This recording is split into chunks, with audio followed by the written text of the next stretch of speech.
It's a wedding. Lanterns are lit. Music is playing somewhere off in the warm Pakistani night air. There are children running between the tables, women in bright fabrics moving through the crowd, a father watching his daughter on the happiest day of her life. It's a scene you've seen 100 times in 100 different movies. Joy, family, the specific and irreplaceable feeling of a celebration that belongs to everyone there. And then the missiles hit. In the opening minutes of London Has Fallen, before a single action hero line has been delivered, before Gerard Butler has punched anyone in the throat, before a single world leader has been threatened, the film shows you a U.S. drone strike obliterating a wedding in Pakistan. Not a military base, not a terrorist compound. A wedding, bodies scattered, fire everywhere. And somewhere in that wreckage, the daughter of arms dealer Amir Barkawi, a young woman who was guilty of nothing except being born to the wrong father, is killed. The movie moves on quickly. It has places to be. But that image doesn't go away. Here's the question that's going to follow us through this entire video. Who exactly are we rooting for here? It's tempting to write, London Has Fallen Off, as exactly what its 26% Rotten Tomatoes score suggests, a dumb, loud, xenophobic action sequel that exists purely to remind you that Gerard Butler is still very capable of shooting people in the face. And look, that critique isn't entirely wrong. The film has real problems. The CGI is inconsistent. The villain is criminally underused. Several supporting characters exist purely to either die or stand in a room looking worried. Critics in 2016 weren't kind, and in a lot of ways they weren't wrong to be unkind. But here's the thing. London Has Fallen is also one of the most accidentally self-aware political thrillers of the entire 2010s, a film that stumbled into genuinely complicated moral territory and then absolutely refused to acknowledge it was standing there. It plants a seed of real ideological complexity in its very first scene, and then spends the next 99 minutes trying to pretend it didn't. And that tension between what this film is and what it's trying to be is what makes it worth spending 2 hours thinking about. So that's what we're going to do. Let's back up a little because London Has Fallen doesn't exist in a vacuum. It's the sequel to Olympus Has Fallen, the 2013 action thriller directed by Antoine Fuqua, which told the story of Secret Service agent Mike Banning, the kind of guy who bench presses granite and never blinks, single-handedly defending the White House after North Korean terrorists seized it. That film was a surprise hit. Not a critical darling, but a genuine commercial success that made $170 million on a $70 million budget and reminded the world that Gerard Butler, post-300, still had serious action hero legs. Olympus worked because it committed completely. It was die-hard in the White House with no apologies, no winking at the camera, no self-deprecating awareness that it was absurd. Fuqua directed it with muscular confidence. Butler played Banning like a human wrecking ball with exactly one personality setting. And the whole thing moved so fast that you didn't have time to question the physics or the politics. It was a blast. For the sequel, Fuqua stepped aside. He had other projects, including The Equalizer. And Swedish-Iranian director Babak Najafi stepped in. Najafi had directed Snabbekash 2 in Sweden, a crime thriller that showed he understood kinetic pacing and practical action. On paper, a reasonable choice. The real challenge wasn't the director, though. It was the ambition. Because London Has Fallen wasn't just trying to repeat the formula of Olympus in a different city, it was trying to go bigger, wider, more geopolitically loaded. And that ambition, that specific overreach, is both the film's biggest flaw and its most interesting quality. The premise is this. The British Prime Minister dies suddenly, and London becomes the staging ground for a state funeral attended by virtually every major Western leader. The U.S.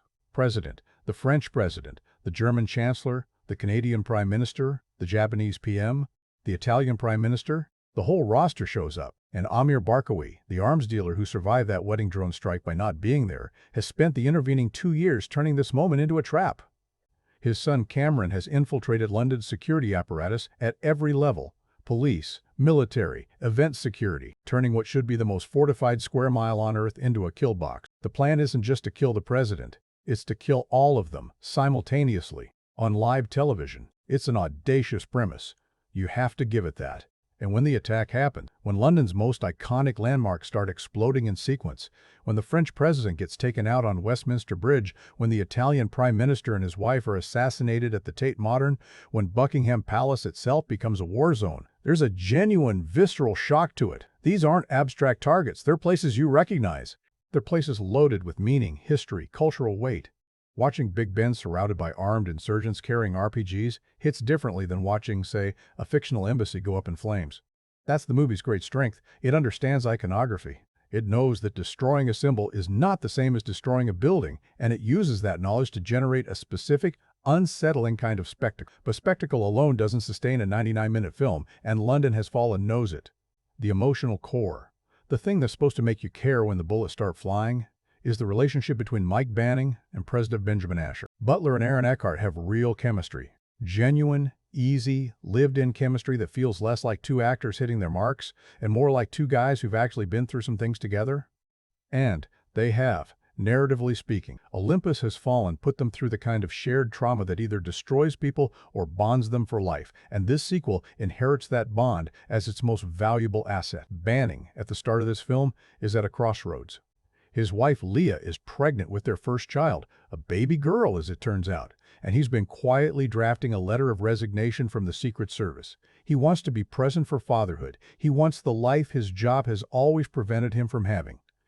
It's a surprisingly human setup for what's about to become an extremely unhuman amount of violence, and it works because Butler plays it without sentimentality. This isn't the guy tearfully agonizing over his choices. This is a professional who's made a calculated decision, holding it quietly, waiting for the right moment to hand it in. That moment never comes. Obviously, what makes London Has Fallen worth a serious look, and worth this essay, isn't any single element. It's the collision between all of them. You have a genuinely interesting action framework. You have a central performance that's better than the reviews suggested. You have a villain with a motivation rooted in real-world geopolitical grievance. You have London, actual London, iconic and recognizable and symbolically loaded, as the setting. And underneath all of it, you have a film made in 2016, in a post-9/11, post-Iraq, post-drone program world, where the question of Western military action and its consequences was not an academic debate, but a daily headline. London Has Fallen didn't set out to be a meditation on blowback and interventionism. It set out to be a movie where Gerard Butler punches a lot of people and occasionally delivers a one-liner so blunt it borders on parody. But in choosing the premise it chose, in giving its villain the motivation it gave him, in setting the story against the specific backdrop it chose, the film accidentally created something more complicated than it intended. A film that celebrates American military power and shows you the civilian cost of American military power, sometimes within minutes of each other. That's not clever filmmaking. That's accidental tension. But accidental tension can be just as interesting to pull apart as the intentional kind. Maybe more so because nobody was steering it. It just happened. And what happens when a film says two contradictory things at the same time without realizing it? What does that tell us about the culture that made it, the audience that watched it, and the political moment it was born into? That's what we're here to find out. There's a scene early in London Has Fallen that most people blow past without thinking twice about it. Mike Banning, sitting alone at his desk in the pre-dawn darkness of his home, staring at a document on his laptop. A resignation letter, half-written. Cursor blinking, he reads it back to himself, quietly. The way you read something when you're not sure yet whether you believe the words you're typing, and then his pregnant wife Leah walks in, and he minimizes the window, and the moment passes. The movie moves on.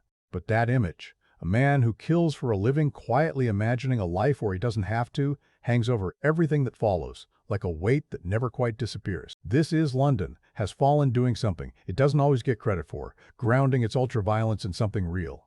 Before the RPGs and the coordinated assassinations in the long corridors full of bodies, the film takes a moment to ask what this job actually costs the person doing it. Not in the dramatic, scarred veteran way that war movies typically handle that question, just quietly. A blinking cursor, a wife who doesn't fully know what her husband is considering. A future child who will never know what her father was deciding the morning before London fell. Banning's domestic setup is lean by design. The film doesn't wallow in it. There are no long, meaningful conversations about the weight of duty or tearful goodbye scenes at the airport. Instead, the filmmakers give you just enough. Leah is pregnant. The baby is due soon. Banning has been thinking about getting out for a while now, and the impending fatherhood has pushed that thinking into something more concrete. He's a man with one foot in two different lives, and the film establishes that duality efficiently in a handful of scenes that are warmer and more human than the movie's reputation would suggest. Gerard Butler plays this quieter register well. It's easy to forget when he's in full Banning mode, jaw set, eyes cold, systematically dismantling anyone unfortunate enough to be in his path, that he's also capable of something softer. The early scenes with Leah don't ask much of him, but he delivers them with a kind of tired affection that feels genuine. You believe these two people have been together for years. You believe he loves her. And crucially, you believe he's actually considering walking away from the thing he's best at in the world, which is the only kind of sacrifice that has any dramatic weight. Because here's the thing about Mike Banning as a character, he's not conflicted about the violence. He's not haunted by it. He doesn't lie awake cataloging the people he's killed or wrestling with the ethics of his work. What he's actually wrestling with is much simpler and in some ways more interesting. He wants to be present. He wants to be the kind of father who's actually there. And the job, by definition, makes that impossible. So the resignation letter isn't about guilt or trauma. It's about a man doing the math on his own life and deciding the numbers don't add up anymore. He never hands it in. Of course he doesn't. But the fact that he almost did, the fact that this version of Banning was a single morning away from becoming a civilian, is the emotional spine the whole movie runs along. The inciting event arrives without ceremony. British Prime Minister James Wilson is found dead in his residence. Apparent cause, acute heart failure. He was 62 years old, reportedly in good health, showed no prior symptom. The news hits the global community like a moderate shock. Unexpected, sad, the kind of loss that generates headlines for a day and quiet diplomatic reshuffling for weeks afterward. What nobody knows yet, what the audience briefly glimpses in a cold clinical scene involving a compromised physician, is that Wilson was poisoned, murdered. Not by a domestic political enemy, not by a rival intelligence service, by Cameron Barkawi, the son of Amr Barkawi, executing the first domino in a sequence that's been 2 years in the planning. The death of James Wilson isn't the attack, it's the invitation. It creates the state funeral that will bring every major Western leader to London in one place, on one day, under one security umbrella. A security umbrella that Cameron has already spent those 2 years systematically, patiently, meticulously compromising. The film handles this revelation with admirable economy.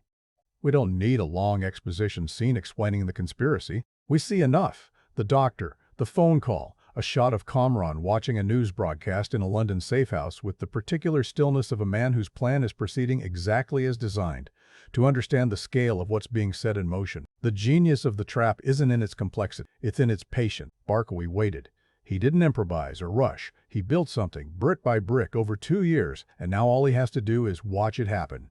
Back in Washington, the national security apparatus kicks into its familiar gear. President Asher has to attend. Diplomatically, there's no way around it. The optics of the American president skipping the British PM's state funeral would be a geopolitical disaster in their own right. The intelligence community flags concerns.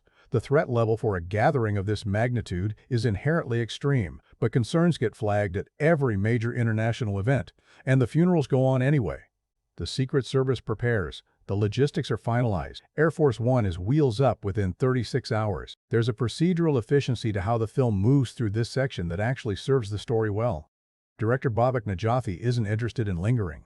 He wants you to feel the momentum, the way these decisions get made not because they're wise, but because the machinery of state doesn't really have a pause button. Nobody is dramatically overruled. Nobody slams a fist on a table and says, "This is a mistake." They just go, because that's what you do.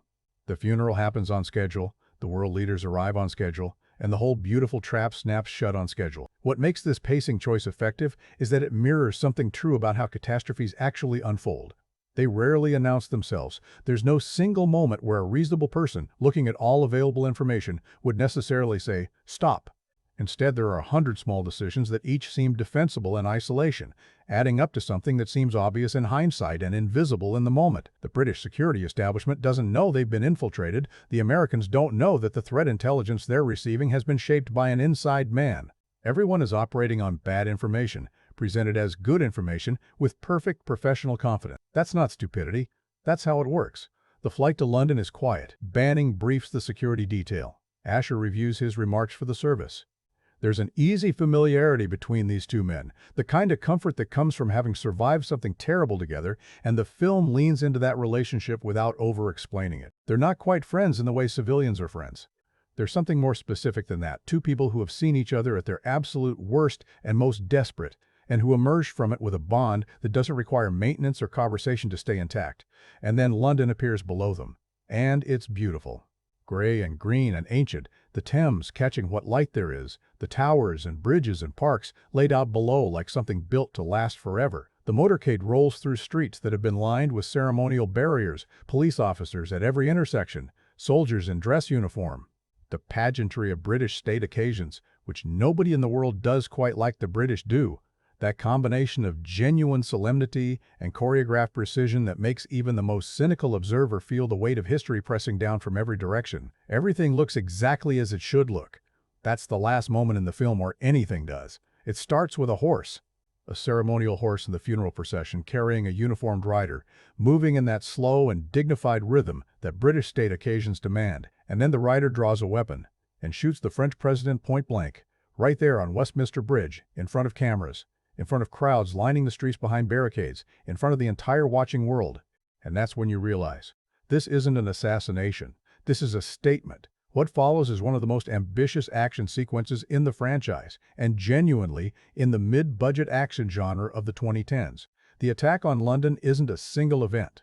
It's a simultaneous, multi-front, citywide offensive executed with military-grade coordination against 6 world leaders at 6 different locations across the city, all within minutes of each other. The French president on Westminster Bridge, the Italian PM and his wife at the Tate Modern, the German chancellor at his hotel, killed before he even makes it to his motorcade.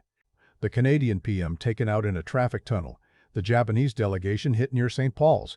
Each strike is different method, different location, different team, but they're all triggered from the same command, at the same moment, by the same man sitting in a London safe house watching it unfold on a bank of monitors. Kamran Barkawi doesn't look triumphant. That's the interesting thing. He looks focused. He's not celebrating. He's managing. Because this isn't revenge in the hot, impulsive, emotional sense.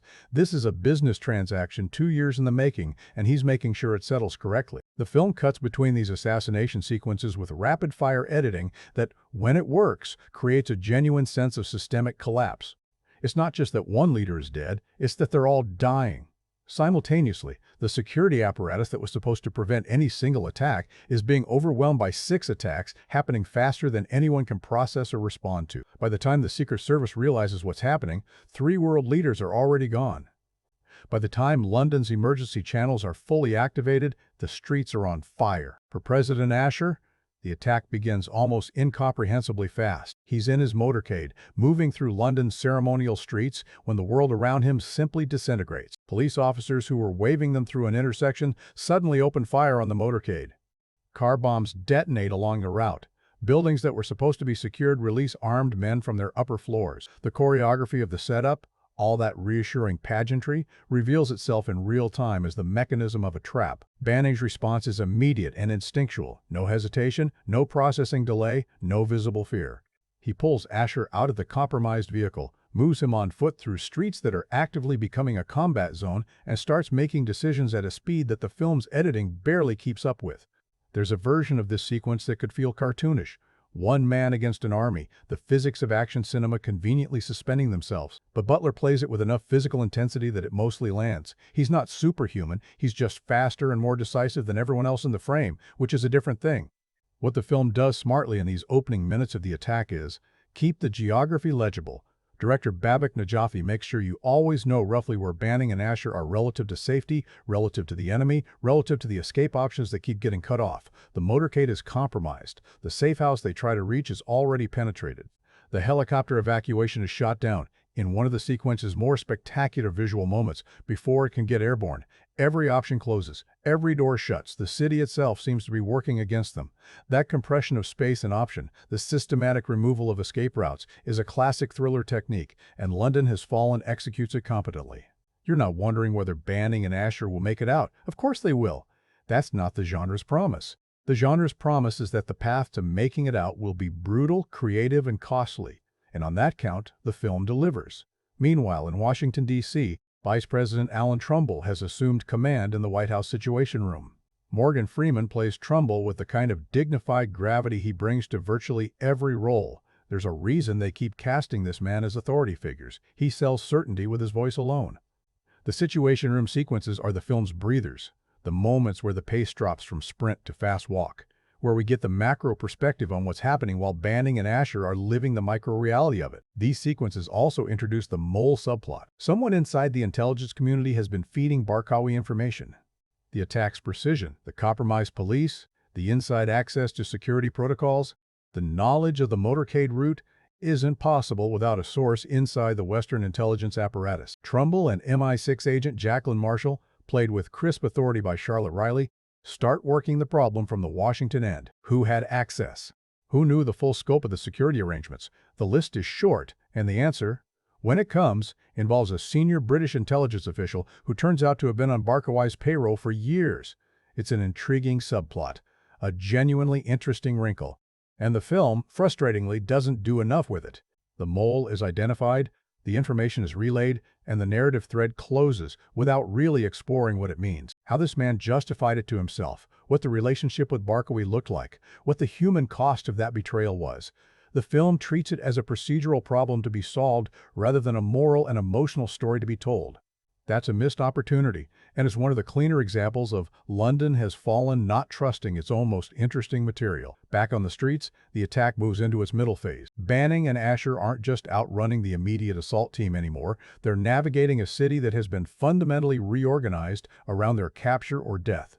Cameron's people are everywhere. In police uniforms, in civilian clothes, on rooftops, in vehicles, moving through the city in ways that make the authentic London backdrop feel genuinely threatening. This is where the practical location work pays dividends, because these aren't sound stages dressed to look like London. These are actual London streets, actual bridges, actual architecture, and the texture of the real city gives the chase sequences a weight that even the film's less convincing digital effects can't completely undercut. One sequence stands out in this stretch. Banning and Asher moving through a crowded underground parking structure, using columns and vehicles for cover. The sound design doing a lot of heavy lifting as gunshots echo and multiply in the concrete space. It's not the film's most visually spectacular moment. That comes later, but it's grounded in a way that some of the bigger set pieces aren't. The threat feels close. The space feels finite and claustrophobic. And Butler's physicality in these confined space moments is notably convincing. This is an actor who clearly trained hard for the role, and it shows in the way he moves through tight quarters, the way he uses the environment instead of just running through it. The attack also produces the film's most emotionally resonant moment, and the scene that, more than any other, gives London has fallen a genuine pulse beneath its action movie surface. Angela Bassett's Lynn Jacobs, director of the Secret Service and one of Banning's closest professional allies, is killed. She's been wounded in the initial ambush, and as Banning tries to get her clear of the fighting, she doesn't make it. She dies in his arms, in a side street, while the city burns around them. It's a brief scene. But Bassett plays it with such quiet dignity, no dramatic speech, no final mission debrief, just a woman whose body is done and who knows it, that it hits harder than you'd expect. And Butler's reaction is the right reaction, not collapsing grief, not stoic indifference, but the specific kind of pain that professionals carry, which is to absorb the loss and keep moving because stopping means more people die. He says very little, he doesn't have to. The scene earns its emotion because it's been built on real screen time between these characters, small moments throughout the setup that establish a genuine professional bond, and deaths that are earned feel different than deaths that aren't. Jacobs' death also shifts something in Banning's register. The first phase of the attack was professional, tactical, calculated, focused on the objective of protecting Asher. After Jacobs dies, there's an edge to Banning that wasn't quite there before. Not rage exactly, more like a finality, a decision quietly made. He's not getting out of this the diplomatic way. By the time the dust settles on the initial assault, by the time the coordinated attack has run its first hour of real-time chaos, London looks like a city in actual war. Smoke on the skyline, emergency services overwhelmed. Communication networks partially collapsed, 4 world leaders confirmed dead, 1 missing, and the American president being moved through the city on foot by 1 Secret Service agent with a finite supply of ammunition and an infinite supply of willingness to use it. The film pauses here, just briefly, a quiet rooftop, Banning and Asher catching their breath. The London skyline spread out below them, wrong-looking now. Too much smoke, too many sirens, the familiar landmarks carrying a different weight. Asher looks out at it. He doesn't say anything profound. Neither does Banning. There isn't anything to say. The city has fallen. The question now is whether they can get the man who made it fall. Being hunted in a city you don't fully know, by people who do, is a particular kind of nightmare. You can't trust the streets. You can't trust the faces. Every uniform is a potential threat. Every alleyway either saves you or ends you. and you don't find out which until you're already committed to it. That's the reality. London Has Fallen drops Banning and Asher into for its entire third act, and honestly, as a pure survival thriller construction, it works. The city around them has shifted its nature entirely. The London that existed this morning, ceremonial, organized, operating on centuries of civic routine, is gone. What's left is something rawer and more dangerous, a partially controlled urban battlefield where the enemy holds the intelligence advantage, the numbers advantage, and the home field advantage. Cameron's forces know these streets. They have eyes on key intersections. They have communication infrastructure still functioning, while London's official channels are scrambling. Banning and Asher have a handgun, each other, and the particular advantage of having absolutely nothing to lose. Their first objective is contact. Getting any kind of secure communication to the Situation Room in Washington, to Trumbull, to anyone who can start coordinating an extraction. The city's communication networks are partially jammed, not completely, because a complete blackout would draw attention, and Cameron needs certain channels open for his own purposes, but degraded enough that a straightforward call-out is impossible. So they move, through back streets, through buildings, using the urban geography the way Banning uses everything, as a tool, not an obstacle. What's smart about this stretch of the film is that it doesn't rush. The temptation in any action sequel is to keep escalating. Bigger explosion, faster chase, louder score, and London Has Fallen resists that temptation here, at least briefly. The cat and mouse through East London streets has a genuine tautness to it precisely because Najafi slows the cutting down, lest the silence and the space do work, that noise and movement can't. You feel the isolation. 2 men in a broken city, and every passing minute is another minute. Cameron has to consolidate his position and narrow the window for any kind of rescue. Aaron Eckhart's Asher is worth paying attention to in these sequences. He's not a burden. The film resists the easy dramatic choice of making the president helpless, a liability. Banning has to drag through the action while delivering exposition. Asher is competent. He follows instructions without argument. He picks up a weapon and uses it when necessary. He's not Banning. Nobody in this franchise is Banning, but he's not dead weight either. And that competence matters, because it makes the partnership feel like a partnership rather than a babysitting operation. These two are working the problem together. They just have different skill sets. And then comes the corridor. If London Has Fallen is remembered for anything at a purely technical level, if it has one sequence that film-literate audiences will cite when this movie comes up in conversation, it's the hallway fight. Banning infiltrates a building held by Cameron's forces, and what follows is presented as a single extended take. One continuous shot tracking him through a dark, narrow corridor as he moves from room to room, threat to threat, with nothing but his hands, a knife, and the absolute controlled brutality that the character runs on. It's not a perfect sequence. The lighting is deliberately low, which at moments obscures the choreography more than it should, and there are probably a few hidden cuts in there if you look hard enough. But the effect of it, the feeling of watching something unfold in real time without the safety net of editing to smooth over the difficulty, is genuinely impressive. In a film that has, up to this point, deployed a lot of digital destruction and rapid-fire cutting, this sequence does something radically different. It strips everything back to one body, one space, and the physical reality of violence. No score swells, no slow motion, no cutaways to reaction shots of Morgan Freeman looking concerned in Washington. Just Banning in a hallway doing what Banning does, and the camera staying with him for every second of it. The contrast is stark enough that it almost feels like a different movie has briefly broken through. A harder, more practical, more honest film about what this kind of work actually looks like when you remove the gloss. Butler carries it. Whatever limitations exist in the wider film, in this sequence he earns every frame. The physical commitment is total. The controlled aggression, the economy of movement in a tight space, the way he uses the architecture instead of fighting against it, it all combines into something that feels legitimately skilled rather than cinematically manufactured. It's the best 3 minutes in the franchise. The endgame arrives in the form of a trap Banning walks into deliberately. Cameron has the president. He's taken Asher to a secure location somewhere in London's older infrastructure, a building whose address took the combined intelligence resources of MI6 and the CIA the better part of an hour to pin down, and he's announced his intentions to the watching world. There will be a live broadcast. The American president, on camera, executed for crimes against the Pakistani people. It will stream to every news outlet, every social media platform, every screen on Earth simultaneously. It will be the defining image of a generation. The political theater of it is deliberate and pointed. Cameron doesn't just want Asher dead, he wants America to watch. He wants the image. The most powerful man in the most powerful country in the world, helpless and afraid in front of a camera. to exist permanently, to be unretractable, to circulate forever. In a media landscape where no image ever fully disappears, execution, as broadcast, is not just violence.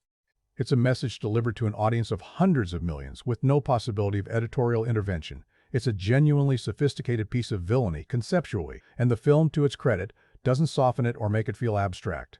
The broadcast setup, the lighting, the flag, the camera angle, is presented with the cold professionalism of people who have thought carefully about what this image needs to look like. They want it to be clear, undeniable, permanent. Banning gets there in time, because of course he does, but the film has enough respect for the tension it's built that the rescue doesn't come easy or clean.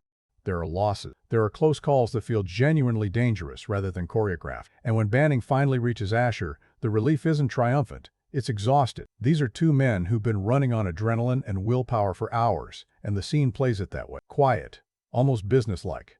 Let's go. Not a speech, not a moment, just the job, done. Then comes the film's final beat, the one that circles back to everything. Amir Barkawi, the father, the arms dealer, the man who set all of this in motion from a compound somewhere in Pakistan, is located by intelligence assets in the closing minutes. He's not in London. He never was. He's been watching from a distance, as architects do, and the American response, approved by President Asher himself from the back of a rescue vehicle with the smoke of London still visible through the window, is immediate and decisive. A drone strike. The same delivery mechanism that killed his daughter at her wedding 2 years ago. The same clinical, remote, push-button application of lethal force from thousands of feet in the air against a compound in Pakistan is used to kill Barkawi. The loop closes. The film ends. And this is where London has fallen, almost despite itself, arrives at something genuinely uncomfortable. Think about what just happened, structurally. A man's daughter was killed by a drone strike. In response, he orchestrated a terrorist attack that killed multiple world leaders and dozens of civilians. In response to that, America killed him with a drone strike, which will, presumably, create another Barkawi somewhere, another father, another grievance, another patient and meticulous plan for revenge against the people who pushed the button. The film presents this final strike as closure, as justice, as the satisfying punctuation at the end of a violent sentence. Banning watches the feed. Trumbull watches the feed. The room breathes out.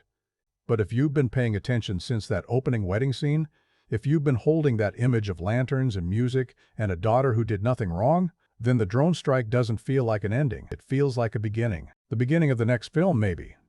Or, more accurately, the beginning of the next real-world cycle that London has accidentally stumbled into depicting with some precision. America used force. Force created an enemy. The enemy used force. America used more force. The enemy is dead, but the logic that created him is completely intact. The film doesn't acknowledge this. Banning gets home to his wife, meets his newborn daughter, and the movie closes on domesticity restored. The resigned letter that never got handed in, now irrelevant in the warmth of new fatherhood. It's a genuinely sweet ending. Butler plays it beautifully, and it sits right on top of something the film has no interest in looking at directly. Which is fine. That's what the next segment is for. Action movies live and die by their character. Not their explosions, not their set pieces, not their CGI budgets.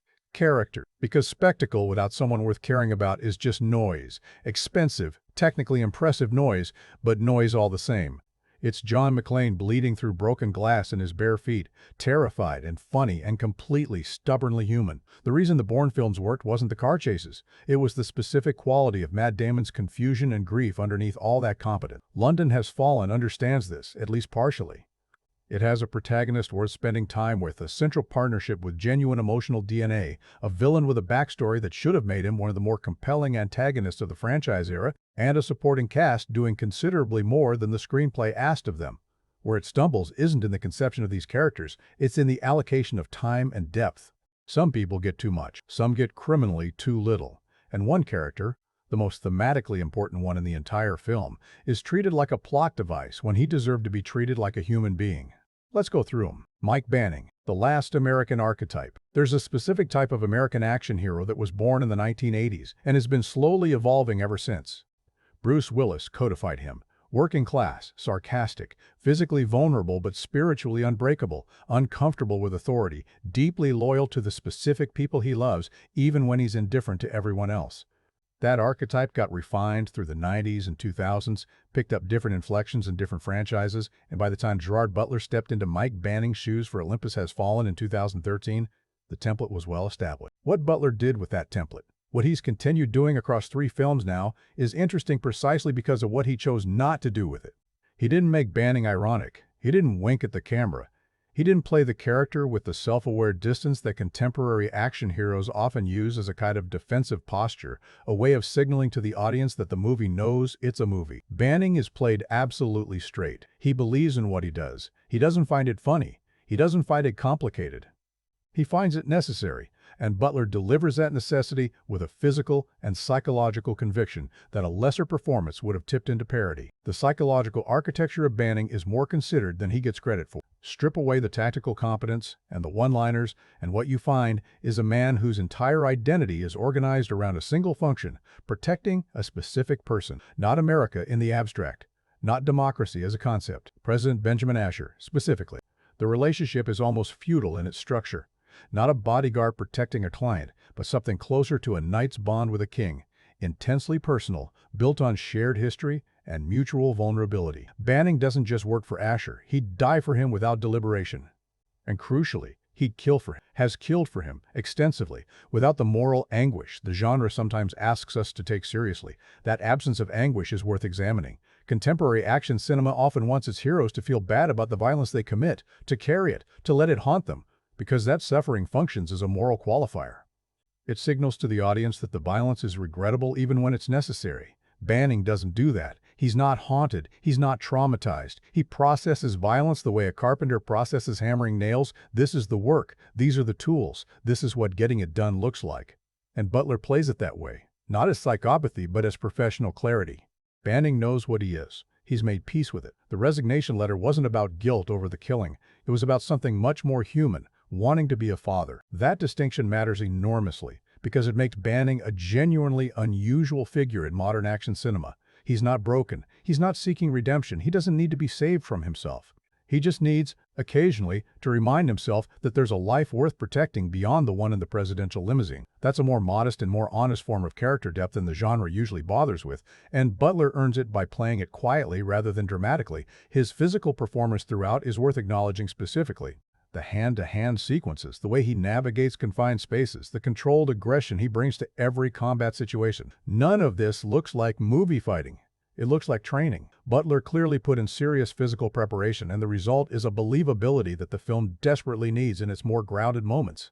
When the CGI is struggling, and it struggles, the camera can always cut to Butler's face and hands doing real things in a real space, and the movie breathes again. Aaron Eckhart as President Asher, the partner who actually pulls his weight. Benjamin Asher is a role that could easily have been thankless. The president in this kind of film is traditionally the MacGuffin, the objective to be protected, the face to be rescued, the symbol to be kept alive while the real protagonist does the actual work. Think of the presidents in Air Force One or White House Down, both films that went to great lengths to make their commanders-in-chief active participants in the action, but still essentially structured the whole enterprise around one hyper-competent protagonist carrying an authority figure through chaos. Eckhart doesn't let Asher become that. The performance works partly because of how Eckhart physically carries himself. There's an authority in his posture, a particular quality of contained confidence that reads as genuinely presidential without being remotely pompous, and partly because of a specific choice he makes in the action sequences. Asher doesn't freeze. When Banning says move, Asher moves. When the situation demands that he pick up a weapon and cover an angle, he covers the angle. He's not competent the way Banning is competent. Nobody in this franchise is, and Eckhart wisely doesn't pretend otherwise. But he's not a liability either, and that choice transforms the dynamic from a protection detail into a partnership. The scenes where Asher and Banning are moving through London together work because of a specific quality in their interaction. They don't explain things to each other. The exposition that lesser films would deliver as dialogue between these two. The what's happening, why, is this happening conversational filler that clogs the action sequences of lesser thrillers, is mostly absent. Banning doesn't narrate. Asher doesn't ask questions. They communicate in shorthand, the way people who know each other well and trust each other completely communicate under pressure. A look, a head movement, 2 words maximum. The rest is assumed. That trust, that operational shorthand, is the thing the film inherited from Olympus Has Fallen that it actually uses well. The first film did the work of building the bond, putting these two men through an ordeal that established a vocabulary of trust between them. London Has Fallen spends that currency freely, and it's the right call. Amir Barkawi The villain the film deserved, but didn't trust. This is where things get painful to discuss honestly. Because Amir Barkawi, as conceived in the screenplay and as embodied in flashes by Israeli actor Alon Aboutbol, is one of the most potentially compelling antagonists in the political action genre of the 2010s, and the film uses him for maybe 12 minutes of total screen time. Let's establish what we're working with. Barkawi is an arms dealer, the kind of figure who exists in the gray zones of the global economy, selling weapons to whoever can pay, operating through layers of legal and financial insulation that keep him technically untouchable by any single nation's justice system. He's wealthy, patient, methodical, and operating within a system that created him and continues to enable him. He is not, in any simplistic sense, a terrorist. He's a businessman in a business that the West has always been willing to do business with when convenient. His daughter's death at her wedding, the drone strike that opens the film, changes him, not into something he wasn't before exactly, more like it focuses him, removes the remaining professional calculation from the equation and replaces it with something more personal and therefore more dangerous. He has the resources, the connections, and the operational intelligence to construct something unprecedented, a coordinated attack on the entire Western leadership structure at a single moment of genuine vulnerability. And he does it, not impulsively, not in hot grief, but with 2 years of cold, methodical planning. That backstory is extraordinary. That is the backstory of a genuinely three-dimensional villain. A man whose grievance is historically grounded, whose methods are monstrous, but whose motivation is rooted in something the audience can intellectually, if not morally, comprehend. The drone program that killed his daughter was real. The wedding strike isn't a fictional invention. U.S. drone strikes have killed civilians at weddings in Pakistan and Yemen. The real number of those civilian deaths is contested and likely undercounted, but they happened. Barkawi's grief is built on a foundation of actual documented horror. Aboutbol understands this. In the scenes he gets, the opening compound sequence, the cold intelligence briefings, the monitor watching during the attack, the final phone call with Banning, where Banning essentially tells him he's about to die. Aboutbol plays Barkawi with a stillness and a weight that suggests a performance that could have been extraordinary given more room. There's no camp in his delivery, no villain monologuing, no sneering or mustache twirling. He plays the man as someone who has made a terrible decision with absolute moral seriousness, which is the most frightening version of a villain you can put on screen. But the film keeps cutting away from him, back to the action, back to Banning, back to Washington. And every time it cuts away from Barkawi, it loses the only thing that could have elevated it from competent action thriller to genuinely uncomfortable political cinema.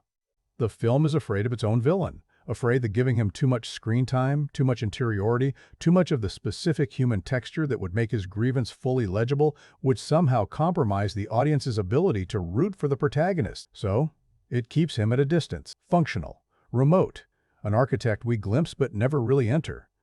That's the film's deepest failure, and it's worth naming clearly. Walid Zuwaiter as Kamran Barkawi, operational menace, limited canvas, Kamran, Barkawi's son, and the film's on-the-ground operational villain, gets considerably more screen time than his father. Walid Zuwaiter plays him with a controlled intensity that works well in the planning and execution sequences. The cold precision with which he manages the attack, the flat affect that reads as fanaticism without the theatrics that lesser performances would default to. The relationship between Kamran and his mission is interestingly conceived. He's not grieving the way his father is grieving. He didn't know his sister as intimately, or the bond is displaced into ideology rather than personal loss. What drives Kamran seems closer to conviction than grief. A true believer in his father's cause, executing the plan not because he was ordered to, but because he genuinely believes in its rightness. That distinction between motivated grief and ideological conviction is the kind of nuance the screenplay introduces and then doesn't fully develop. But Zuwaiter finds it anyway, in the pauses, in the way his eyes move when he's watching the attack unfold. There's a man in there. The film just doesn't go looking for him very often. Angela Bassett and Morgan Freeman. Excellence Unlimited. Space Bassett's, Lynn Jacobs and Freeman's, Alan Trumbull, represent a category of performance that doesn't get discussed enough in action films, the supporting player who elevates material that doesn't fully deserve it. Both actors are working with roles that are functionally defined by their narrative purpose. Jacobs exists to anchor Banning emotionally and then die to raise his stakes. Trumbull exists to provide macro context and presidential authority, and both deliver performances that exceed those functional definitions. Bassett's Jacobs has a specific quality of professional warmth that the screenplay doesn't explicitly write, but that the actress builds into every scene she's in. The relationship between Jacobs and Banning reads as genuinely close, not romantically, but with the specific intimacy of two people who have worked in high-stakes conditions together for years and trust each other's judgment without needing to discuss it. That trust is entirely a performance construction. The script doesn't build it. Bassett builds it, and that's why her death lands. Freeman does what Freeman has always done. He makes authority feel earned rather than assigned. Trumbull, in the Situation Room, is a man managing incomplete information, political pressure, and genuine fear for the life of a friend, and Freeman cycles through all of that without ever appearing to act. The dignity is effortless. The concern is real. In a film where everything is turned up to 11, Freeman is quietly playing at 6, and that restraint is its own kind of technical achievement. Charlotte Riley's MI6 agent Jacqueline Marshall is worth mentioning too, primarily for what she doesn't get to do. Riley is sharp and physically present in the role, and there's the outline of a genuinely interesting character there. A British intelligence professional navigating the complicated politics of letting American cowboys operate on her turf during a crisis that has gutted her country's security credibility. The film gestures at that friction without ever fully dramatizing it. Riley makes the most of what she has, but what she has isn't enough. The ensemble problem, London Has Fallen, has a character problem that isn't about any individual performance. It's structural. The film tries to serve too many people: Banning, Asher, Trumbull, Jacobs, Marshall, Barkowai Sr., Cameron, with a 99-minute runtime that's simultaneously trying to stage some of the most ambitious action sequences in the franchise. Something has to give, and what gives is almost always the characters rather than the action.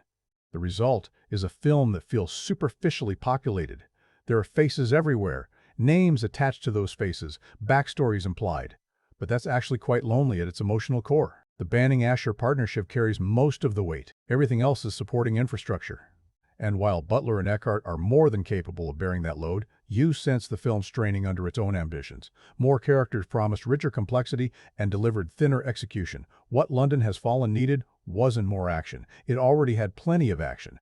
What it needed was 10 fewer minutes of gunfire and 10 more minutes with Amir Barkawi in his compound, thinking about his daughter, making his peace with what he set in motion. That version of the film, the one where the villain gets the same careful attention as the hero, would have been something genuinely worth arguing about. It almost got there.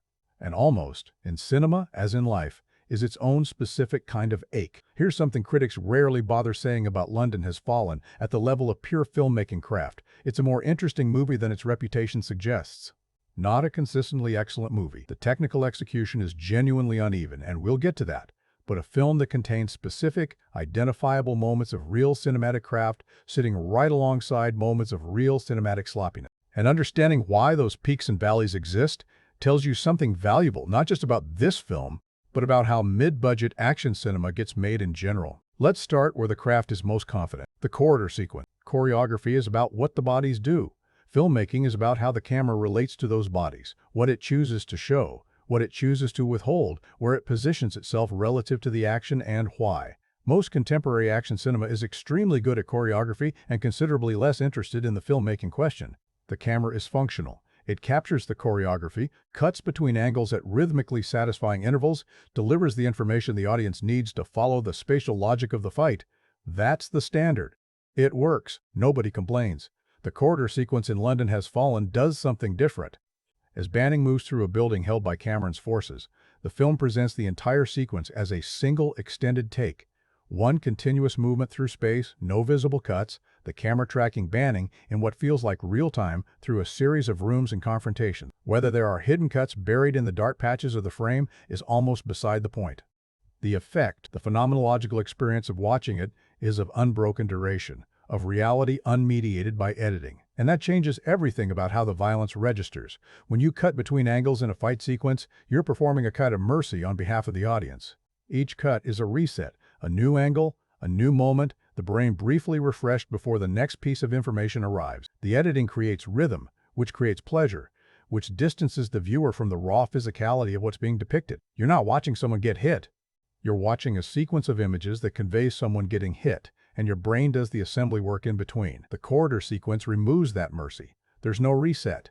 There's no cut to absorb the impact. What you see in full. The entry into a room, the threat assessment, the engagement, the disposal, the movement to the next room. All of it flowing continuously, all of it happening to a body that is visibly working hard, visibly breathing hard, visibly operating in real space, against real resistance. The violence in this sequence lands differently from the rest of the film's violence because it feels embedded in physical reality rather than assembled from it. Director Babak Najafi deserves credit for attempting this. The logistics of executing a sustained, single-take action sequence are genuinely demanding. The choreography has to be precise enough to execute without a cut, but flexible enough to accommodate the unpredictability of live performance. The lighting has to be designed to look naturalistic while actually serving the camera's needs at every point in the sequence, and the actor has to maintain physical and psychological consistency across the entire duration without the safety valve of resetting between takes on individual sections. It's a hard thing to pull off. Najafi and Butler pull it off. The deliberate decision to use low, practical-feeling lighting throughout deserves its own consideration. There's a temptation in action sequences to light everything clearly, to ensure that every punch, every movement, every spatial relationship is fully legible to the audience. The corridor fight doesn't do that. It's dark, sometimes uncomfortably dark. You don't always see exactly what's happening. And that partial obscurity, rather than being a failure of visual communication, actually serves the sequence's tonal purpose. It puts you in Banning's position, operating with incomplete information in a low-visibility environment, feeling the threat more than seeing it.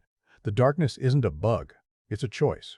The attack sequence, editing architecture, under pressure, the coordinated London attack, the film's centerpiece set piece, running approximately 20 minutes of screen time, is a different kind of technical achievement. Where the corridor sequence works through sustained simplicity, the attack works through orchestrated complexity. The challenge isn't keeping the camera still.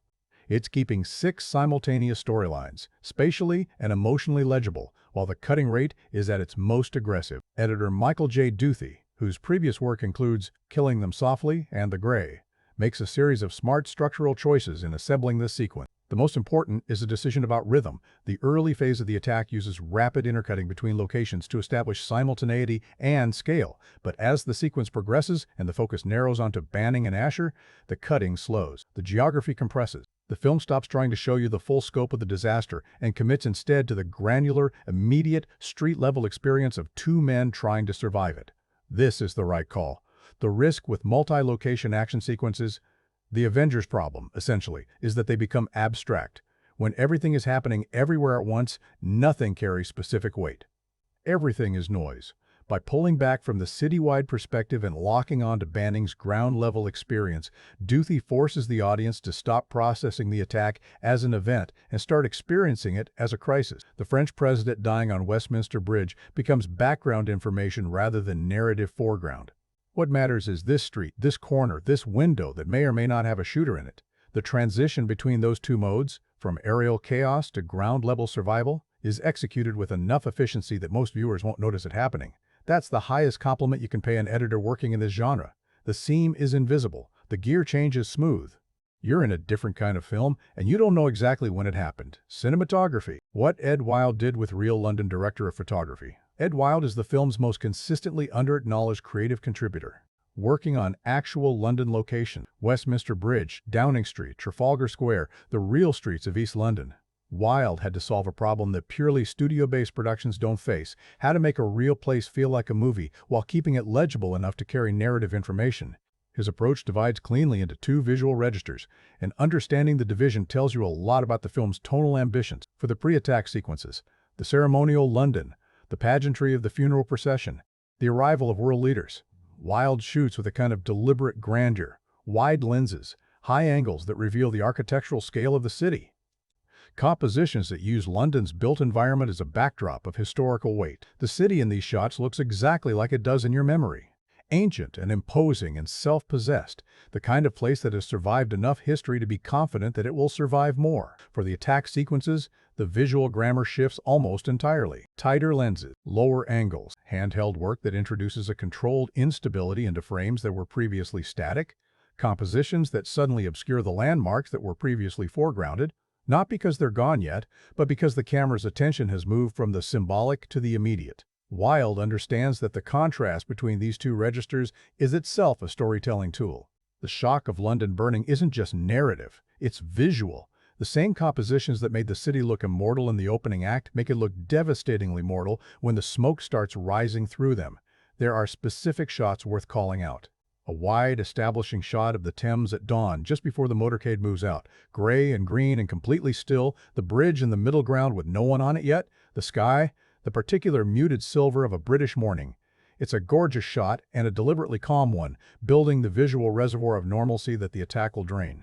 Later, a low-angle shot of Banning and Asher moving across the roof of a building, with the smoking London skyline behind them. A composition that's consciously iconic, almost painterly in its framing. Wilde earns that composition because he spent the film building toward it rather than defaulting to it immediately. The CGI is where the film's visual consistency breaks down, and it's worth being honest about it. The helicopter destruction sequence, several of the larger explosion effects, and some of the digital crowd work in the attack's early phase have not aged particularly well. The budget limitations are visible. The compositing in certain shots sits awkwardly against the practical plate photography in ways that pull you out of the moment. This is a 60 million film doing 150 million film visual ambitions, and the seams show. It doesn't undermine everything Wilde achieves with the practical material, but it creates a jarring visual discontinuity. Expensive-looking photorealism alternating with noticeably digital spectacle that any honest assessment has to acknowledge. Sound design. The unsung architecture of the action. Sound design in action films is almost always the most underappreciated craft contribution, and London Has Fallen is no exception. The attack sequence's sound work deserves specific attention because it's doing structural work that the editing and cinematography can't do alone. The coordinated multi-location attack presents a specific sound design challenge. How do you make 6 things happening simultaneously feel distinct rather than homogeneous? Noise is noise. Explosions sound like explosions. The risk is that the entire sequence becomes one undifferentiated wall of sound. Loud, impressive, but ultimately numbing. The sound team avoids this by treating each location's audio environment differently. Westminster Bridge has the specific acoustic signature of an open urban space, sounds that spread and dissipate. The tunnel sequences are claustrophobically reverberant, the gunshots multiplying and overlapping in ways that feel physically enclosed. Interior spaces, the parking structure, the corridors, have their own distinctive sonic texture. This differentiation keeps the sequence spatially legible even when the editing is moving fast. Your ears track the geography, even when your eyes are occupied with the immediate frame. It's a sophisticated solution to a genuine structural problem, and it's exactly the kind of technical craft that nobody notices when it's working correctly. Trevor Morris's score sits comfortably in the tradition of Hans Zimmer-influenced action composition. Propulsive brass, percussive urgency, occasional swells of orchestral tension that tell you when to feel the stakes escalating. It's not a memorable score in the way that distinguishes the great action film composers. It won't be in your head afterward. It doesn't have a theme you can hum, but it does its job with professional competence. And in an action film of this type, professional competence in the score is what you need. The music never overcrowds the sound design. It knows when to step back and let the practical audio breathe. That's a discipline that a lot of action film composers don't exercise, and Morris's restraint in the sequence's quieter moments is actually one of the score's more effective qualities. Direction, Najafi's strengths and the pressure of scale. Babak Najafi came to London, Has Fallen with a specific skill set. Lean, fast, practically grounded action filmmaking developed in the Swedish crime thriller world, and the film shows both what that skill set enables and where it reaches its limits. What Najafi handles best are the close-quarters, human-scale sequences, the early attack chaos in the streets, the parking structure pursuit, the corridor fight, anything where the action is bounded, defined by the physical limits of a specific space, with a small number of bodies in close proximity. Najafi films with authority and efficiency. You always know where you are. You always understand the threat, geometry. The blocking is clear without being static. Where the film strains is in sequences that require a kind of grand orchestration that Najafi's filmmaking vocabulary isn't fully equipped for. The citywide attack, at its most ambitious moments, particularly the aerial shots of simultaneous explosions across multiple London landmarks, has a slightly generic quality, as though the ambition of the concept slightly outpaced the director's comfort with the scale. Antoine Fuqua, who directed Olympus Has Fallen, had a particular gift for making large-scale action feel muscularly specific, grounded in the bodies doing the work even when the scale was enormous. Najafi reaches for that quality and gets close, but doesn't quite arrive. The film he directed is better when it's small, better when it's one hallway, one car, 2 men running. better when the camera can stay close and the sound can stay specific and the human scale of the violence can be felt rather than processed. The moments where London has fallen is genuinely impressive. As a piece of filmmaking are almost always the moments where Najafi forgot he was supposed to be making a blockbuster and just made a lean, smart, physically grounded action sequence. That might be the most interesting technical observation you could make about the film. Its best moments are the ones that cost the least to make. Every film is a document of the moment that produced it, not always intentionally. Sometimes a movie reveals more about the culture that made it through its blind spots and contradictions than through anything it consciously set out to say. The films that are most interesting as cultural artifacts are often the ones that didn't realize what they were doing, the ones that aimed for pure entertainment and accidentally captured something true about the anxieties, assumptions, and moral gymnastics of their historical moment. London Has Fallen is that kind of film, and 2016 was exactly the right moment to accidentally make it. The blowback problem. The concept of blowback, the unintended consequences of covert or military operations, the ways in which violence generates the very threats it claims to neutralize, has been central to foreign policy debate since at least the 1980s. By 2016, in the long aftermath of Iraq and Afghanistan, in the middle of an ongoing drone program that had killed hundreds of documented civilians across Pakistan, Yemen, and Somalia, blowback wasn't a fringe academic concept. It was front-page news. It was congressional testimony. It was the central critique leveled at virtually every major Western military intervention of the preceding 15 years. London Has Fallen plants this concept right at the center of its narrative. The villain's motivation is explicitly, unmistakably rooted in American drone warfare killing his family, and then refuses to do anything with it. The film raises the question and answers it with bullets. It acknowledges the grievance and then treats the acknowledgement as sufficient, as though having shown you the wedding strike in the opening minutes discharges the film's obligation to take it seriously. That refusal is itself a political act, not a deliberate one. The filmmakers were not sitting in a room consciously deciding to wave away the moral implications of drone strikes. But the structural choice to validate Barkawi's backstory and then neutralize it as a moral consideration, to present his grief as explanation rather than as argument, to kill him at the end with the same instrument that created him, all of that adds up to a specific ideological position. The position, roughly stated, is this: we understand why they hate us, we acknowledge the civilian cost of our military actions, and we've decided the cost is acceptable and our methods are justified. Roll credits. What makes this uncomfortable isn't that the film is wrong to celebrate its heroes. Action films are supposed to celebrate their heroes. The discomfort comes from the specific machinery the film uses to do that celebrating.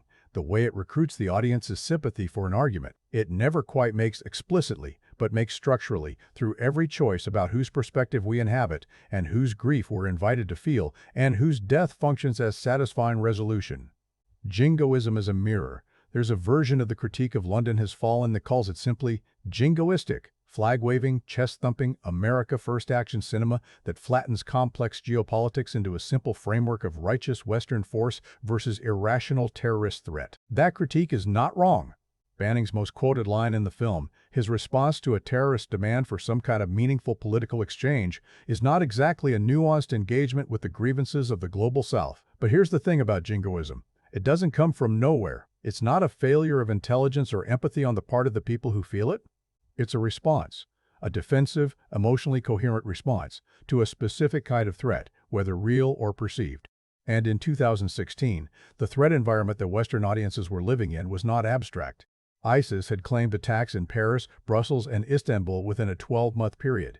The debate about refugee admissions, about the cultural integration of Muslim communities in Europe, about the proper balance between security and civil liberties was loud and angry and happening at every level of political discourse. London Has Fallen arrived into that environment and gave its audience a fantasy of total control. Not just of the immediate threat, Banning can handle that, but of the narrative itself. In Banning's world, the good guys are identifiable. The bad guys are identifiable, the tools of justice are effective and final, and the cost of victory, while real, is bounded and comprehensible. Nobody has to live with ambiguity. Nobody has to wonder whether the drone strike that killed the villain's family was worth it, because the answer has already been provided by the plot. It was worth it because look how bad the alternative turned out to be. That's enormously appealing when the actual geopolitical situation offers no such clarity. And the film's commercial success, $205 million on a $60 million budget, profitable by any measure, tells you something about the size of the audience that found that fantasy comforting in March of 2016. What the film doesn't know it's saying. The most politically loaded moment in London Has Fallen isn't the attack. It's the ending. Specifically, the decision to kill Barkawi with a drone strike. The same mechanism that began the cycle, and present that death as resolution rather than perpetuation. Think about what the film is asking you to accept in its final minutes. The cycle of violence that drives the entire narrative. Drone strike creates terrorist. Terrorist attacks Western civilization. Western civilization responds with drone strike, completes itself, and the movie ends. Happy music. New baby. Warm domestic resolution. The implication is clear. The threat is neutralized. Order is restored. The exceptional individual has protected the exceptional nation, and the world is safer than it was 99 minutes ago. But the world of the film doesn't support that implication. Barkawi had a network. Kamran had followers and funders. The ideology that motivated the attack. The genuine, historically grounded grievance about Western military action killing civilians with technological impunity has not been addressed. It's been answered. There's a difference. An answer deals with the question. An answer to this particular question, delivered by a drone strike on a compound in Pakistan, doesn't deal with the question. It intensifies it. The film knows this, somewhere. You can feel it, knowing it in those brief, quiet moments. Banning staring at the tactical feed, Trumbull's face as the strike is confirmed. Where the performances suggest something more complicated than triumph. Nobody celebrates. Nobody high-fives.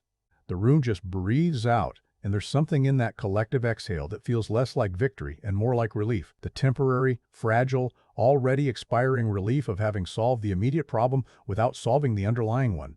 The 2016 context, and what it amplifies London Has Fallen, was released in March 2016, 8 months before Donald Trump was elected president, in the middle of the most polarizing primary season in recent American memory, during an intensifying global conversation about immigration, national identity, and the proper limits of Western military engagement. The political atmosphere in which audiences watched this film was not neutral. It was charged with exactly the anxieties that the film metabolizes. The fantasy of the competent, ruthless, unapologetically American protector. The man who will do what needs doing without flinching, without second-guessing, without the kind of institutional proceduralism that feels, to a certain kind of frustrated citizen, like weakness dressed up as principle, was not just a movie fantasy in 2016. It was a political argument that was actively winning converts in real time. Banning is not Trump. But banning's appeal is structurally related to Trump's appeal. The certainty, the refusal to acknowledge complexity, the contempt for the processes and niceties that seem to slow down the application of force, the conviction that the right man, with the right skills, willing to be brutal enough, can solve problems that institutions can't. London Has Fallen didn't create that appeal, but it fed it cheerfully, and the appetite it was feeding was enormous. What honest assessment requires. None of this means. London Has Fallen is a morally reprehensible film. Entertaining popular cinema has always served the function of processing collective anxiety through genre frameworks, giving audiences a safe space to feel fear, to experience cathartic resolution, to momentarily inhabit a world where the problems that frighten them have solutions. That's a legitimate function. It's arguably cinema's oldest function. The critique isn't that the film does this. The critique is that it does this with a specific set of political materials. Drone strikes, Muslim grievance, the global war on terror, that carry real-world consequences, and that its choices about how to handle those materials are not politically neutral even when they feel entertainment-driven. Every choice about whose grief counts and whose death resolves the narrative is a political choice, even in a film that considers itself apolitical. What London Has Fallen finally is, thematically, is a film about America's relationship with its own use of force, a relationship characterized by absolute conviction in the righteousness of that force, genuine awareness of its costs, and a deep unwillingness to let that awareness complicate the conviction. That's not a criticism unique to this film. It's a description of a very common and very human psychological position. The film holds that position, examines it, briefly, through its villain's backstory, and then decides it's more comfortable on the other side of it. Make of that what you will. The film already has. Numbers don't lie, but they don't tell the whole truth either. London Has Fallen opened on March 4, 2016, to the kind of critical reception that would have buried most films, 26% on Rotten Tomatoes. Reviews that use words like xenophobic, brainless, exhausting, a general critical consensus that the franchise had sprinted past the point of diminishing returns and arrived somewhere considerably less dignified. The Hollywood Reporter called it relentlessly ugly. The Guardian wondered aloud whether the film understood how offensive it was being. By the standards of critical evaluation, London Has Fallen was a failure. Then the weekend numbers came in.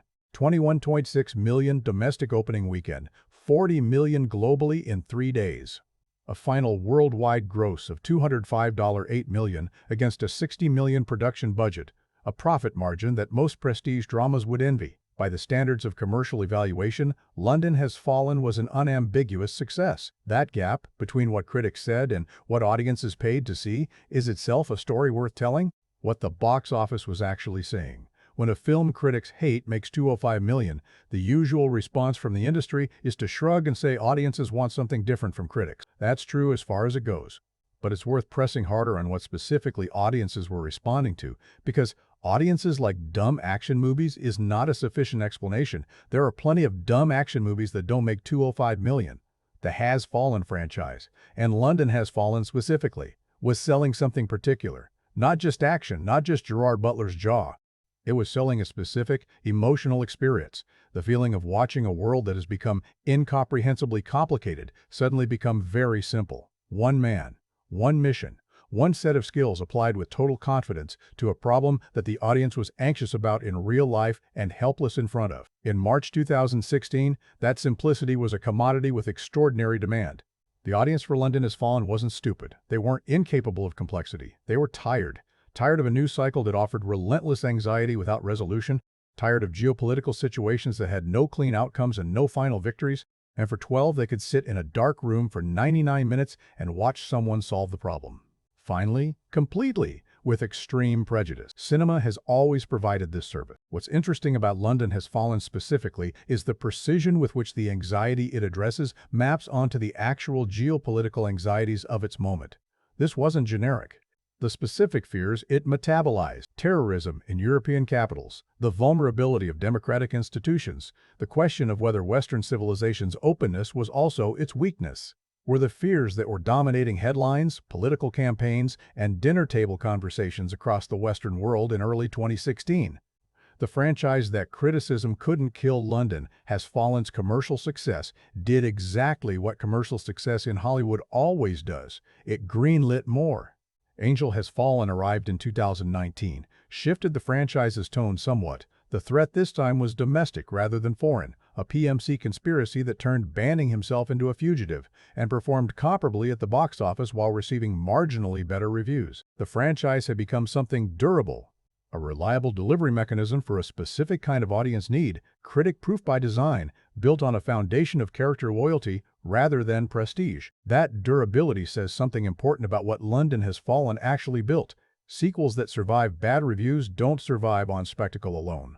They survive on character, on the audience's investment in a specific person's continued existence and continued competence. Mike Banning, for a substantial global audience, is that person. Not an icon in the way John Wick or James Bond is an icon. Not stylized enough, not mythologized enough, but something more modest and possibly more sustainable, a reliable companion. A guy you'd watch do this again. Butler has been shrewd about understanding and protecting that relationship. He's the kind of movie star that Hollywood occasionally produces and rarely knows what to do with. Genuinely charismatic, but not in a way that translates to prestige cinema. Physically imposing, but not in a way that makes him a superhero. The Has Fallen franchise found the exact correct use for what he actually is, rather than trying to retrofit him into something the market had already filled. That's rarer than it sounds. London itself, what the city absorbed. Something gets lost in discussions of London Has Fallen that's worth recovering. The film was shot extensively on actual London locations, and the presence of the real city, not a studio approximation of it, but Westminster Bridge and Trafalgar Square and the actual Thames, gives the destruction sequences a specific kind of weight that purely constructed environments can't replicate. London is a city that has, in living memory, survived the Blitz.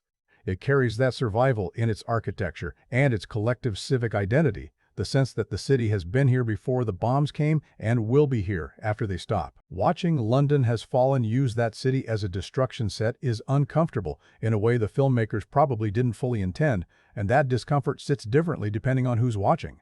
For a British audience in 2016, seeing Westminster Bridge turned into a kill zone carried resonances that an American audience might not have felt as sharply. For audiences watching after the real Westminster Bridge attack of March 2017, in which a vehicle was deliberately driven into pedestrians on that exact bridge, killing 5 people, the film's use of that location became something else entirely. A premonition the filmmakers couldn't have intended and couldn't have anticipated. That's not the film's achievement. That's circumstance. But is part of what the film has become over time, a document that the world it was depicting has since pressed its own reality against, in ways that change what it means to watch it. What? We owe the wedding scene. We started there, and we should end there, though not with the same thought we arrived with. The wedding in Pakistan that opens London Has Fallen is, in the strictest narrative sense, a setup. It exists to establish the villain's motivation, its backstory delivered visually rather than verbally. 2 minutes of screen time that the film will reference again before moving on to its real business of action and pursuit and American resilience. But that scene has a life the rest of the film doesn't fully share, because in those 2 minutes, the lanterns, the music, the children, the father watching his daughter, London Has Fallen makes an argument it never makes again, that the people caught in the machinery of geopolitical conflicts are not abstraction. They are not acceptable losses or collateral damage or statistics in a body count. They are specific people with specific faces on a specific night that was supposed to be the happiest of their lives. The film uses that specificity instrumentally. It needs you to understand Barkawi's grief, but only enough to make him a credible villain, not enough to make him a full human being. The wedding scene is emotional infrastructure. It's designed to be felt briefly and then set aside in favor of the story the film actually wants to tell. Here's what stays with you, though. Long after the credits roll and the score fades and Mike Banning is home with his daughter and the world is as safe as it's going to get, the wedding still happened. Those people are still dead. The drone that killed them was still launched by someone, approved by someone, entered into someone's after-action report as a successful strike. And the film that shows you all of this, that asks you to sit with that image for 2 full minutes before the title card even appears, ultimately chooses not to reckon with what it's shown you. Maybe that's an honest portrait of how the culture that made it actually operates. Maybe the wedding scene isn't a failure of moral courage, but an accurate depiction of a collective moral position, the willingness to see, briefly and uncomfortably, and then to look away, to know and to continue anyway, to understand the cost and pay it without fully accounting for it. Every action movie is a fantasy. The fantasy of London Has Fallen is that there are clean victories, that the right application of force by the right person with the right conviction resolves things. The wedding scene is the moment when the film accidentally tells the truth before the fantasy takes over. It's 2 minutes long. It's the most important thing in the movie. Make of that what you will.